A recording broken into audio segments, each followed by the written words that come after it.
cuarto año, ¿cómo están? Bienvenidos a esta segunda etapa del año, con fuerza, que falta poco, y estamos construyendo aprendizajes, y eso es importante, en los medios que sean, ¿no? Aparte de saludarlos, el interés de grabar este video para ustedes es que quiero advertirles personalmente que el tema en el que nos vamos a meter es un tema ineludible en la historia argentina, que es conocer acerca de la Iglesia, que es un tema que quizá no hayan visto mucho en ninguno de los años de su carrera. Y si no, mejor que si lo vieron. Y si no, bienvenido que lo veamos ahora. Por eso es que nos vamos a salir del estricto periodo histórico que estudiamos nosotros y nos vamos a ir antes, hasta la época de la colonia, y vamos a llegar aproximadamente hasta el 55, o un poquito antes, hasta el periodo que estamos estudiando ahora, que es casi el inicio del peronismo, para conocer de qué manera la institución eclesiástica fue relacionándose con el resto de las instituciones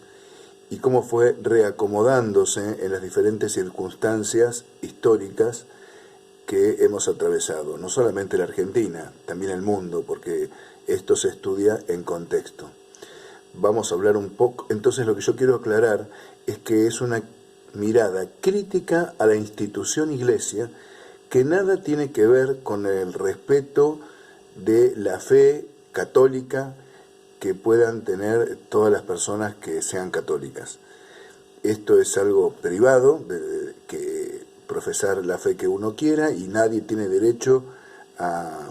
criticarla, ni a menospreciarla, ni discriminarla, ni nada por el estilo. Entonces, quedamos de acuerdo, y aparte está por escrito y enviado también a la institución, la cátedra presenta una mirada institucional crítica de la Iglesia católica, desde un análisis científico de las ciencias sociales, de un posible análisis, hay muchos, pero que nada tiene que ver con la fe, con ser creyente. Yo soy una persona creyente, católico no soy, pero soy creyente, entonces que esto quede bien claro. Vamos a ver cómo desde la época colonial la presencia de la Iglesia, de la mano de las monarquías absolutas de la época, llegaron con el rol de evangelizar. No se olviden que veníamos de una Europa que había estado en las cruzadas, en las luchas contra el hereje, y que si habían nuevos hombres, esos hombres tenían que ser católicos. Que los medios por los cuales eso se llevó a cabo, todos sabemos que no fueron precisamente unos medios amorosos, o como se esperaría de una institución que representa a un Dios de amor en la tierra. Esto no quiere decir que todas las órdenes religiosas o todos los sacerdotes cumplieron con un mismo formato, pero sí, mayoritariamente, la tortura, la violencia, fueron mecanismos a todo aquel indio que no aceptara el requerimiento, cuando se les pedía que voluntariamente renuncien a sus cosmogonías, a sus tradiciones, a sus creencias, a sus dioses, para aceptar a esta nueva ideología que venía de Europa. Entonces, durante todo el periodo colonial, la Iglesia, en su unión con las monarquías absolutas, cumplió un rol muy importante y tuvo, aparte, un lugar de prioridad en esa sociedad colonial. Sin embargo, también existieron sacerdotes que estuvieron en los procesos revolucionarios del siglo XVIII y también sacerdotes que firmaron la independencia en 1916. Entonces, hagamos una mirada amplia de todos los sectores y todos los perfiles. Sin embargo, también sacerdotes, como el sacerdote Elué, hasta último momento defendieron la mirada españolista. Pero, durante el proceso de construcción del Estado Nacional Argentino, que ustedes vieron en la historia de Argentina del siglo XIX, con Barrera el año pasado, comienza a conformarse gradualmente un Estado que va a desembocar en un Estado laico. Así que, si hablamos, por ejemplo, de la generación del 80, o las ideas de la Argentina moderna, esta Argentina que se va a insertar en el mercado internacional, conservadora en lo político, pero liberal en lo económico, es una Argentina que va a querer separar a la Iglesia del Estado. Le va a sacar mucho de sus poderes, el registro civil, los casamientos, el registro civil, las defunciones, los censos, las tierras, y esto va a generar una crisis y una reacción profunda de la Iglesia frente a la pérdida de valores o crisis de moralidad o libertinaje que estos nuevos pensamientos y estas más que estamos en el siglo XIX se imponen y se esparcen por el mundo las ideas evolucionistas, entra en crisis el creacionismo, crisis en qué se enseña, de dónde viene el hombre, ¿lo creó Dios o viene de los primates? Mengúa frente al poder económico liberal la injerencia de la Iglesia, aunque estamos en una sociedad que ha heredado fuertemente los principios del catolicismo. Durante todo el periodo que nosotros hemos llamado orden conservador, a pesar de la pérdida de poder que la Iglesia ha tenido, logra insertarse en los altos sectores de la sociedad argentina profundamente católica,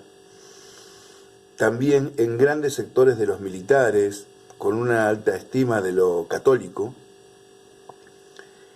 y trabaja desde allí en la educación y en acciones de caridad. El tema es que también la llegada de inmigrantes, con sus múltiples creencias, pone en jaque al valor de la Iglesia Católica también. Por eso es que si bien durante la Ley Sáenz Peña y el radicalismo no aparece un gran protagonismo transformador de la Iglesia, sí aparece nuevamente fuertemente asociada a los militares en el golpe del 30, donde pelea y reivindica por valores perdidos y que sean perdidos quizá desde esta mirada por el libertinaje que trajeron las distintas creencias de los inmigrantes que pervirtieron en algún punto una pureza española, donde la creencia católica era más firme y menos cuestionable. Así que aparece de la mano de algunos discursos nacionalistas. Esto se reacomoda muy convenientemente durante todo el periodo de la década infame, y en el golpe del 43 en adelante, con la construcción del primer peronismo, que toma de la Iglesia la doctrina social, la Iglesia no puede en ese punto ponerse en contra de Perón, entonces genera una relación de amor ficticia que se rompe cuando entran en juego el lugar de la caridad, cuando entran en juego los valores de la alta élite católica argentina, cuando se propone en la Iglesia Católica proponer un partido demócrata cristiano, cuando Perón reacciona y genera la ley de divorcio, o legaliza los prostíbulos, o le quita la educación católica a las escuelas, cosas que son en gran medida las que llevan al golpe del 55, ahí vemos otro giro de la Iglesia que va a asociarse a los militares. Y en las siguientes dictaduras que fueron ocurriendo en la Argentina, inclusive en la del 76, hay importante rol de la Iglesia, inclusive actuando como los confesores de gente detenida en centros clandestinos antes de la muerte. Pero también encontramos sacerdotes del lado de la revolución, sacerdotes subversivos, sacerdotes que también perdieron la vida y también fueron torturados o desaparecidos por estas cuestiones. Bueno, estoy haciendo un resumen muy rápido, pero creo que con todo lo que les envío, más esto, tiene que hacerse más la madurez intelectual que ya tienen por todo el recorrido que hicieron en este profesorado y en sus vidas particulares. Creo que esto va a ser suficiente para meterse en este mundo, para cuestionarlo, y para la próxima clase ya entrar de lleno en nuestra segunda parte, que es el inicio y construcción del peronismo. Un gusto volver a estar con ustedes y espero que todos sigamos hasta el final. Un abrazo enorme, un beso cariñoso, cuarto año, suerte a todos.